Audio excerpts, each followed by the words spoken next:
Selamat pagi pemirsa, gimana kabarnya pagi hari ini? Semoga dalam keadaan baik, sehat, dan bahagia ya. Pasti bahagia karena sebagian pegawai sudah gajian. Wow, hari ini tanggal 26 ya, oke. For those of you mungkin sudah gajian, jangan lupa juga untuk menyisihkan savingnya. Jangan sampai langsung livingnya, bener playnya.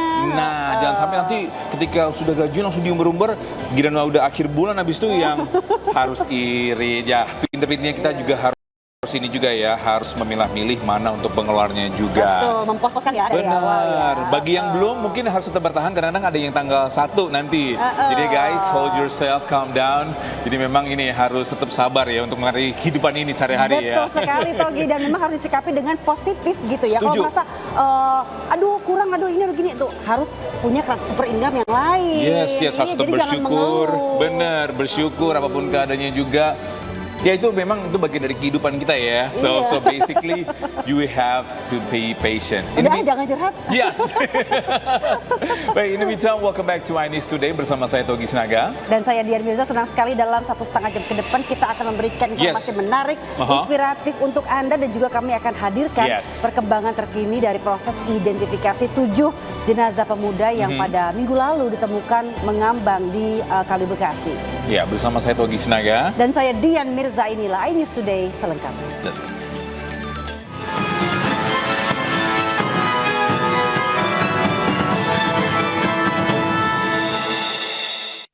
Dan bisa untuk informasi terkini terkait identifikasi ketujuh korban, kita bergabung dengan Elsha Casey di RS Polri Kramat Jati, Jakarta. Selamat pagi Elsha, 2 dari 7 jenazah sudah berhasil identifikasi hari ini. Apakah sudah ada jenazah lain yang berhasil identifikasi? Ya, Togi dan juga pemirsa, Rumah Sakit Polri Jakarta Timur masih terus melakukan proses identifikasi dari penemuan 7 jenazah yang ditemukan di Kali Bekasi, Jakarta Timur. Adapun penemuan ini memang sudah dilakukan pada hari Minggu yang lalu, dan hingga saat ini pihak Rumah Sakit Polri telah berhasil melakukan identifikasi 2 orang jenazah. Dan pada kemarin, tepatnya pada hari Rabu, pihak keluarga sudah mengambil atau sudah menjemput kedua jenazah tersebut. Dan saat ini masih ada 5 jenazah yang masih diidentifikasi oleh Rumah Sakit Polri. Adapun kelima jenazah ini, pihak Rumah Sakit Polri masih mengumpulkan data antemortem, sehingga seperti yang Anda dapat saksikan juga, pihak Rumah Sakit Polri membuka posko DVI bagi keluarga untuk memberikan data-data dan sejumlah data-data primer lainnya yang dibutuhkan oleh Rumah Sakit Polri Jakarta Timur. Dan menurut informasi yang kami dapatkan juga, kesulitan yang dialami oleh pihak Rumah Sakit Polri Jakarta untuk mengidentifikasi 5 orang jenazah ini, antara lain karena memang jenazah sudah ditemukan lebih dari 2 kali 24 jam, di mana sejumlah cairan dan juga darah dalam tubuh korban sudah mulai rusak, sehingga cukup sulit untuk melakukan identifikasi dengan sistem sidik jari dan juga DNA. Nantinya pihak Rumah Sakit Polri akan berupaya melakukan identifikasi dengan sistem tes tulang, tetapi tentunya tes tulang ini membutuhkan waktu yang lebih lama dibanding dengan identifikasi sidik jari. Dan hal ini juga yang menyebabkan 2 korban yang sudah diidentifikasi ini dapat teridentifikasi secara lebih cepat karena memang mereka diidentifikasi menggunakan cara sidik jari.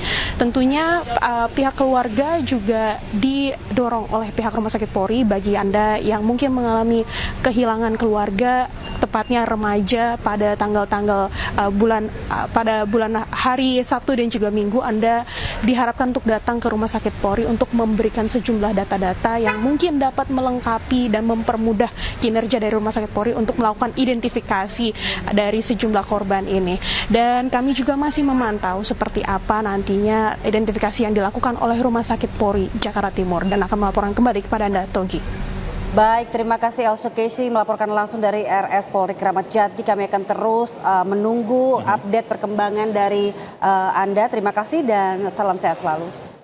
Pemirsa, anggota DPRD yang baru dilantik di Bangka Belitung dilaporkan ke polisi diduga karena KDRT. Sementara di Singkawang, Kalimantan Barat, seorang pria yang ditetapkan sebagai tersangka pencabulan tetap dilantik menjadi anggota DPRD.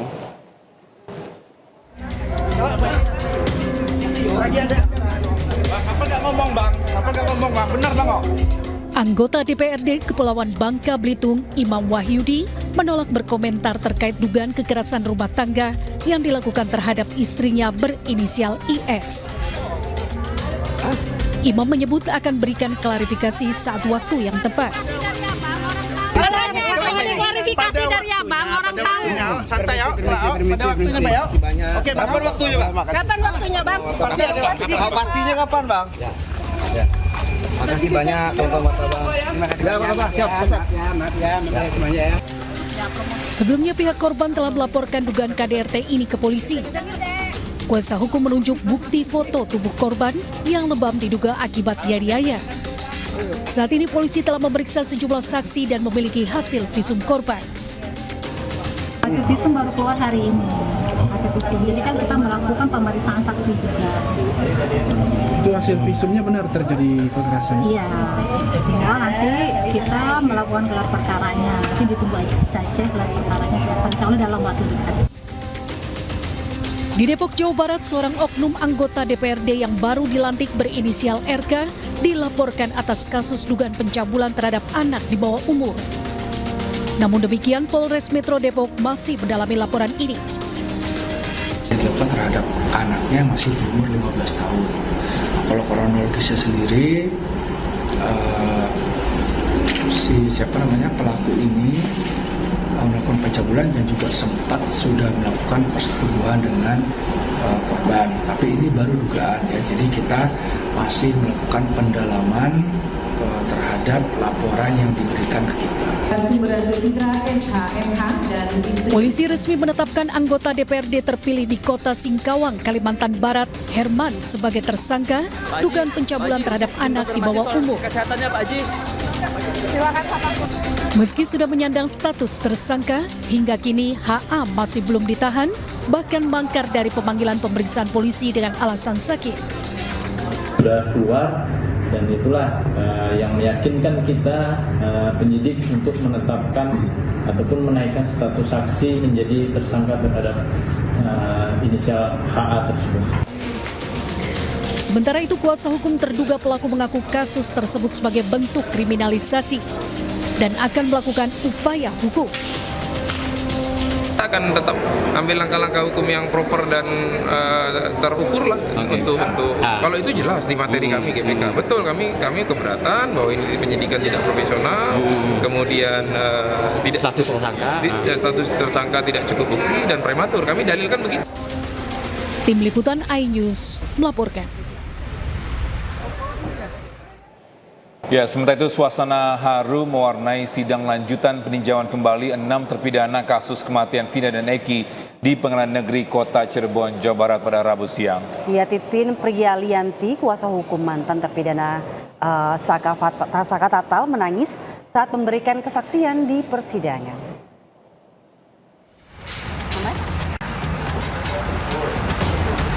Sidang lanjutan peninjauan kembali 6 terpidana kasus kematian Vina dan Eki kembali digelar di Pengadilan Negeri Cirebon, Jawa Barat, Rabu siang.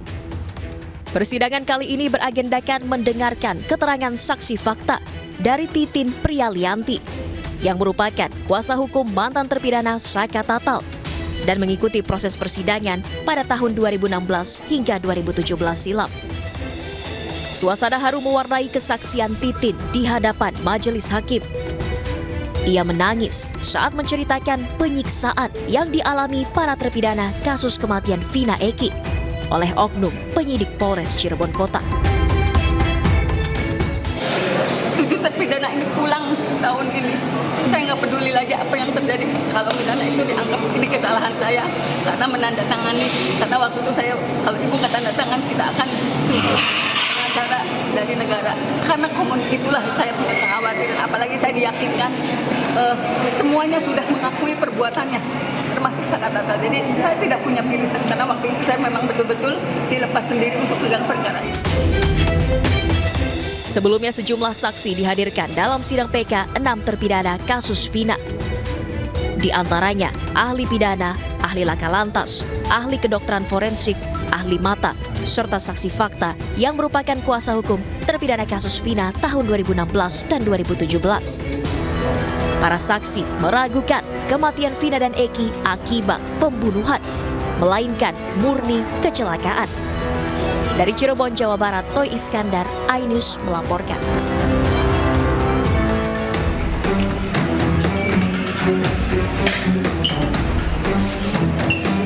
Sudirman, terpidana kasus kematian Vina dan Eki, pada Rabu sore mulai menjalani sidang peninjauan kembali atau PK perdananya di Pengadilan Negeri Kota Cirebon. Namun setelah 2 jam sidang berjalan, Sudirman merasa kesakitan pada bagian tulang ekornya.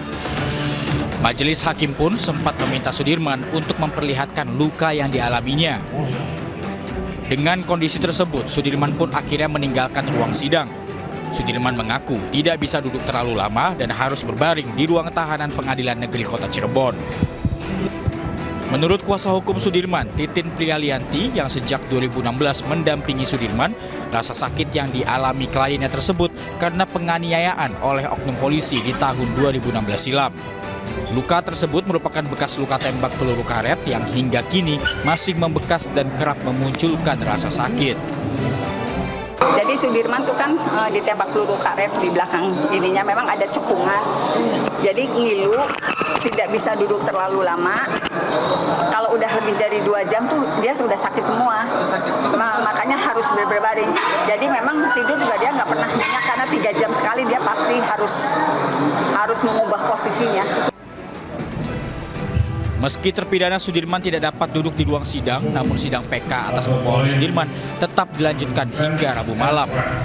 Sidang beragenda pembacaan memori PK yang dibacakan oleh tim kuasa hukumnya. Dari Cirebon, Jawa Barat, Toy Iskandar, iNews melaporkan. Pemirsa, setelah sempat viral ASN wanita yang melarang tetangganya beribadah di rumah di Kota Bekasi, Jawa Barat, akhirnya meminta maaf. Ya, setelah dimediasi pemerintah kota, kedua pihak ini sepakat berdamai dan menyatakan yang terjadi saat itu hanyalah kesalahpahaman saja.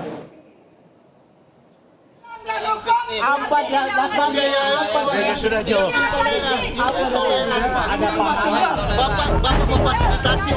Video ini sempat viral lantaran wanita yang merupakan aparatur sipil negara ini merasa terganggu dengan kegiatan ibadah yang digelar tetangga rumahnya di kawasan Kayuringin, Kota Bekasi, Jawa Barat.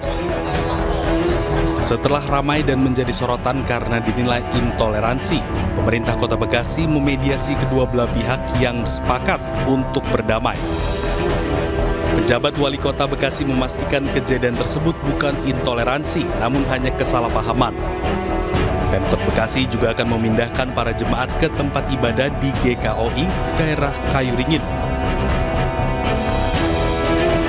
Tentu kita semua sudah menyepakati kaitan dengan tempat ibadah itu harus melalui sesuai dengan ketentuan peraturan perundangan yang diatur dalam SKB nomor 8 dan nomor 9 antara Mendagri dengan Menteri Agama. Kalau polemik ini memang karena izin tersebut sudah habis ya Pak, apa bagaimana Pak?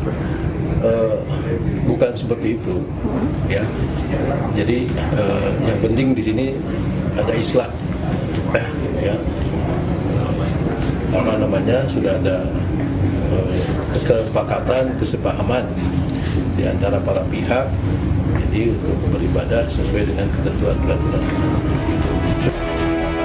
Sementara itu, Mas Riyati, ASN yang memprotes ibadah di rumah tetangganya, memohon maaf atas tindakan dan ucapannya yang kurang berkenan. Dan pendeta yang menggunakan rumah untuk beribadah memaafkan Mas Riyati dan menerima ibadah bersama jemaat di rumahnya pindah ke GKOI Kayuringin. Saya, Mas Riyati, atas nama pribadi dan keluarga pada kesempatan kali ini menyampaikan permohonan maaf atas tindakan dan ucapan kepada pemerintah Kota Bekasi, kepada masyarakat Kota Bekasi, khususnya masyarakat di lingkungan tempat tinggal saya, dan kepada Bapak Joni, kepada Ibu Pendeta beserta jemaatnya atas tindakan dan ucapan yang kurang berkenan. Kami memaafkan Ibu. Saya sangat bersyukur kalau ini boleh terjadi, dan sekali lagi kami memaafkan dan menyerahkan Ibu Mas Riyati itu kepada pemerintah.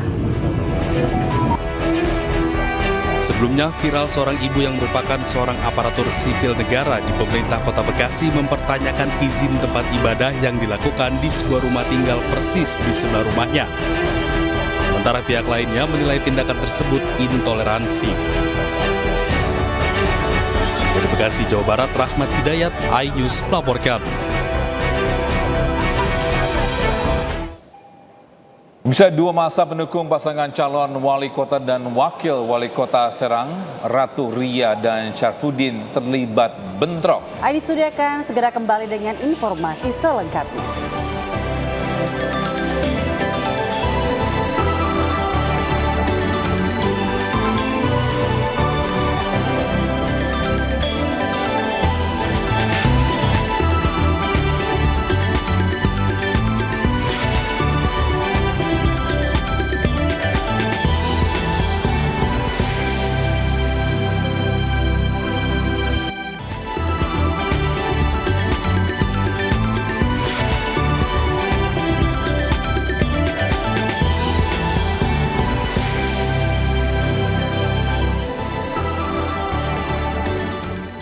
Terima kasih Anda masih bersama kami di iNews Today bersama saya Dian Mirza dan juga Togi Sinaga. Pemirsa, dua masa pendukung pasangan calon wali kota dan wakil wali kota Serang, Ratu Ria dan Syafruddin terlibat bentrok. Ya, peristiwa ini terjadi saat pengundian nomor urut pasangan calon Pilkada Kota Serang 2024 yang diselenggarakan oleh KPU Kota Serang.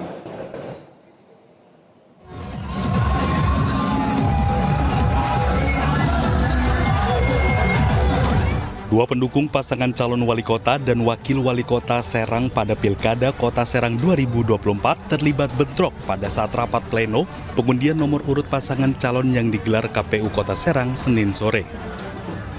Bentrokan yang melibatkan pendukung pasangan calon Ratu Ria Mariana Subadri Usluhuddin dengan pendukung pasangan calon Syafruddin Herianto ini pecah setelah kedua kelompok massa diduga beradu yel-yel dan saling berdesakan di saat pasangan calon yang mereka dukung sedang mengambil nomor urut.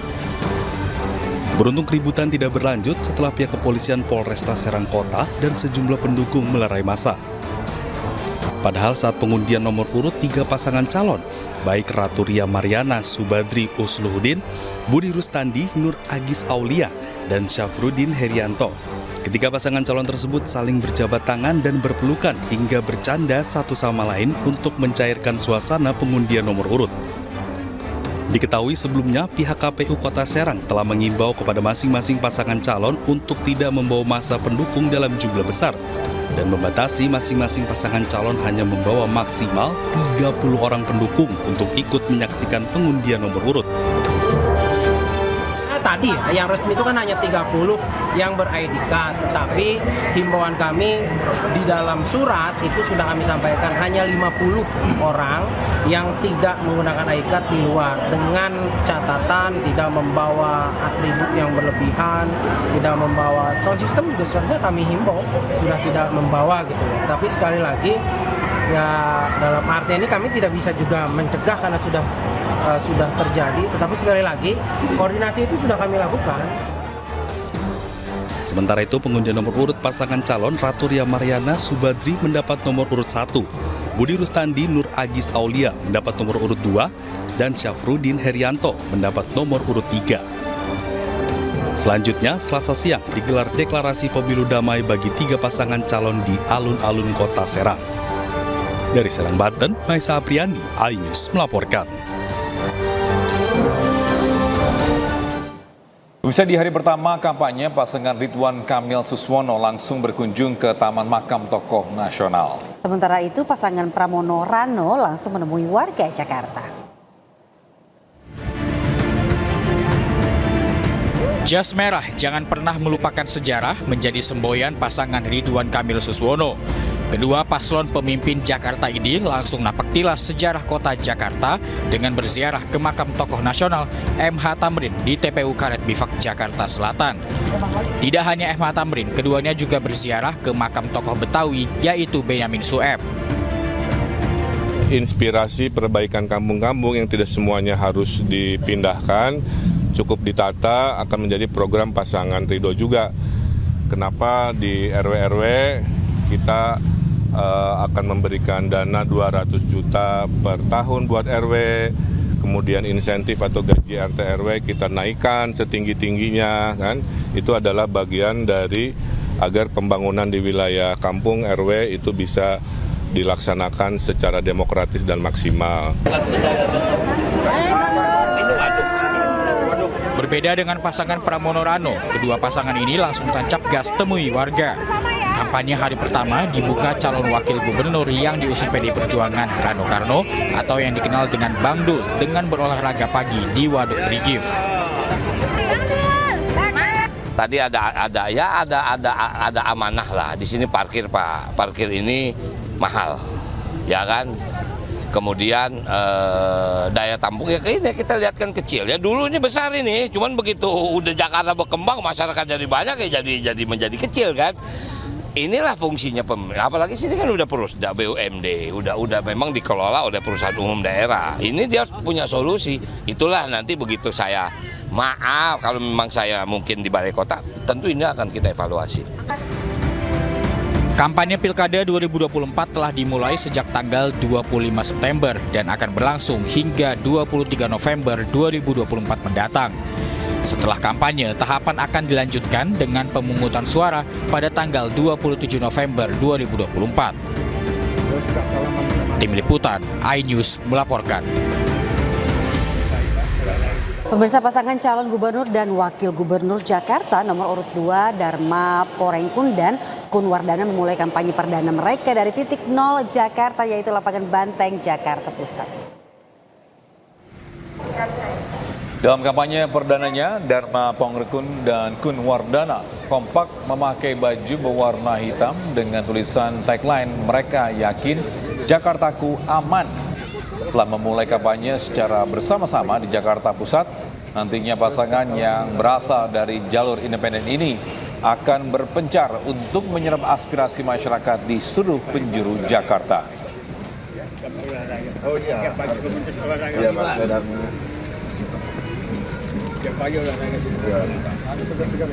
Kenapa alasannya di titik nol ini, dan nanti setelah ini karena Jakarta ini luas dan waktu kita hanya 2 bulan, jadi nanti Pak Dharma akan belusukan ya di tempat yang terpisah dengan saya. Jadi kita lakukan secara paralel karena biar bagaimanapun kita harus menjangkau ke sebanyak mungkin masyarakat dan warga Jakarta. Pemirsa, masa kampanye hari pertama dimanfaatkan pasangan calon gubernur dan wakil gubernur Jawa Tengah untuk belusukan. Calon gubernur nomor urut 1 Ahmad Lutfi mengunjungi Pasar Bulu. Sementara rivalnya Cawagup nomor urut 2 Hendrar Prihadi belusukan ke Pasar Peterongan, Kota Semarang, Jawa Tengah.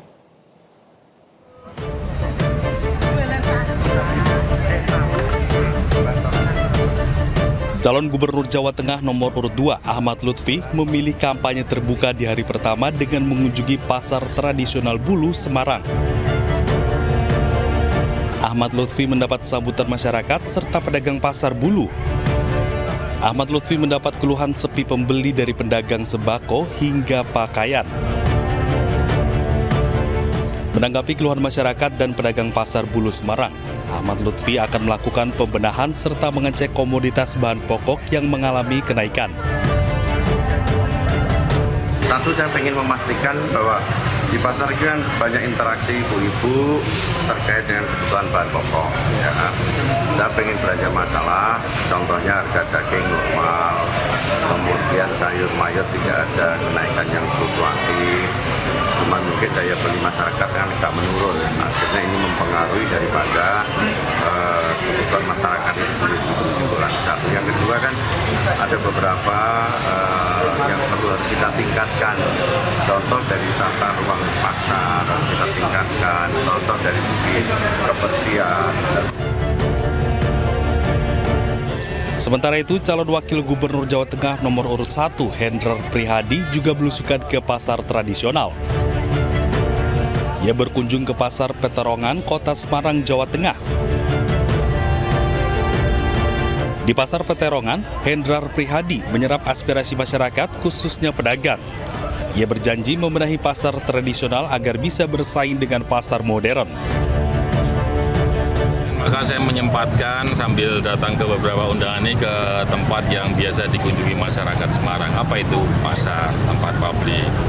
Saya cek, saya serap aspirasi, dan memang beberapa ada masukan buat kita berdua, Pak Andika dan saya pada saat nanti terpilih, bagaimana mengoptimalkan pasar tradisional ini di bawah tekanan atau gempuran pasar-pasar online. Ini menjadi penting karena teman-teman pedagang ini kan teman-teman di wilayah middle low ya. Masa kampanye calon kepala daerah dimulai hari ini. Masing-masing pasangan telah bergerak dan turun ke masyarakat untuk menyerap aspirasi dan berkampanye. Dari Semarang, Jawa Tengah, Tim Liputan iNews melaporkan. Pemirsa, kursi kosong menjadi pemandangan pada sidang paripurna Majelis Pemusyawaratan Rakyat akhir masa jabatan periode 2019-2024. Jangan kemana-mana, tetap bersama kami di iNews Today.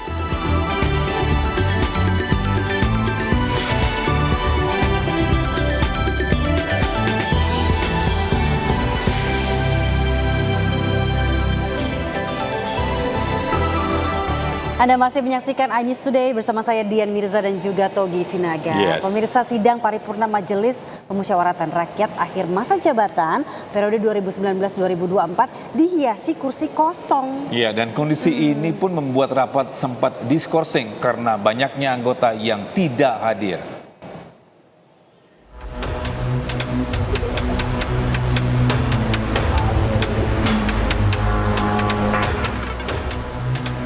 Majelis Permusyawaratan Rakyat Republik Indonesia menggelar sidang paripurna akhir masa jabatan periode 2019-2024 di Gedung Nusantara Kompleks Parlemen Senayan, Jakarta Pusat, Rabu pagi. Sidang paripurna yang semula diagendakan pukul 9 waktu Indonesia Barat mundur dari jadwal yang telah ditetapkan. Pimpinan MPR menunggu kehadiran anggotanya di ruang sidang.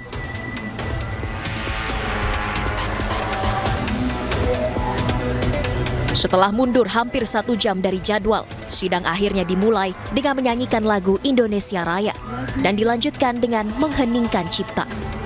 Ketua MPR RI Bambang Susatyo kemudian menyampaikan laporan absensi peserta sidang paripurna. Tercatat jumlah anggota yang hadir belum memenuhi quorum, sehingga sidang terpaksa diskors selama 30 menit. Sesuai catatan daftar hadir yang disampaikan Sekretariat Jenderal, sampai saat ini telah hadir semua fraksi dan kelompok DPD dengan jumlah 358. Dengan demikian, berdasarkan ketentuan pasal 66 ayat 5 tertib, sidang belum terpenuhi secara quorum. Maka dengan demikian, sidang akan saya skor selama 30 menit sambil menunggu kawan-kawan yang lain. Terima kasih. Assalamualaikum warahmatullahi wabarakatuh. Sidang paripurna ini menjadi momentum penting menjelang berakhirnya masa jabatan anggota MPR periode 2019-2024. Terdapat 2 agenda utama yang dibahas, di antaranya penetapan putusan terkait perubahan tata tertib MPR, serta rekomendasi MPR RI masa jabatan 2019-2024. Dari Jakarta, Ismalia Diastriawan, iNews melaporkan. Bisa Menteri Pertahanan sekaligus Presiden terpilih Prabowo Subianto tiba di Kompleks Parlemen Senayan, Jakarta pada Rabu siang. Kehadiran Menhan untuk mengikuti rapat kerja terakhir Kementerian Pertahanan bersama Komisi 1 DPR RI. Prabowo tiba di gedung DPR mengenakan kemeja putih dibalut jas hitam dan langsung disambut Wakil Ketua Komisi 1 DPR Sugiono. Prabowo kemudian langsung bergegas menuju ruang rapat Komisi 1 DPR. Komisi 1 DPR menggelar raker bersama Prabowo Subianto sebagai Menteri Pertahanan. Para akademisi dan rapat dengar pendapat dengan pejabat eselon 1 Kemhan, Kemlu, Kemkumham. Terima kasih Bu Ketua, yang Allahi wabarakatuh, Demokrat bersama Prabowo. Dari fraksi PKS yang saya hormati. Izinkan kami menyampaikan bersama Komisi 1 DPR RI adalah rapat terakhir yang diikuti Prabowo sebagai Menteri Pertahanan. Prabowo akan dilantik sebagai Presiden terpilih pada 20 Oktober 2020 mendatang. Agenda rapat yaitu pembicaraan maksud kami tingkat 1 terhadap 5 RUU di bidang pertahanan. Selain Prabowo, rapat juga dihadiri Menteri Hukum dan HAM Supratman Andi Atga serta Menteri Luar Negeri Retno Marsudi.